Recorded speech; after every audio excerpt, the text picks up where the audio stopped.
You ever hear of Turkey Canyon? No? Good. Keep it that way. It's a narrow cut through the mountains, not too far from Indian Hills, Colorado. Lonely stretch of road, twisting, no cell signal, nothing but rocks, trees, and the wind.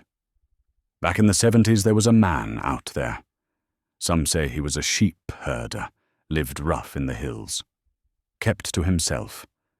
Nobody really knew his name, just that he drove an old pickup and always had a knife on his belt, even in town.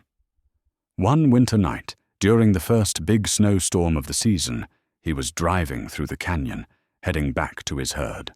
Roads iced up fast, too fast. He hit a patch of black ice and rolled the truck. Twice. Crashed hard into a stand of pine. The cab folded in, and when he came to, his legs were pinned under the steering wheel. No help was coming. No radio, no phone, just snow falling, and the cold creeping in. For 3 days he screamed himself hoarse. By the 4th, his sheep started wandering down from the hills.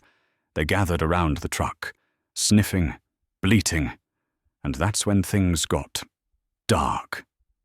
They say he broke the window with his elbow, grabbed the closest lamb, and bit its throat out.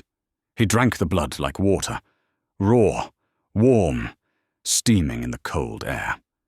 And that was just the beginning. By the time they found the truck, weeks later, it was empty. The windshield was broken. Blood was everywhere, and a bloody piece of fencing wire was left in the front seat. You see, he used it to cut off his own legs, bit by bit. Wire sawed through muscle, sinew, and bone. Took hours, maybe days, but he did it. He crawled out, survived, changed. Now, this is where it gets real strange. A week after the wreck, cabins in Indian Hills started going quiet. No calls, no lights. When the sheriff finally went to check, he found the doors wide open. Blood inside, deep gouges in the floor, like something dragged itself through the rooms. Witnesses, what few there were, talked about hearing a sound outside their cabins at night. A wet, dragging sound, moving slow through the pine needles.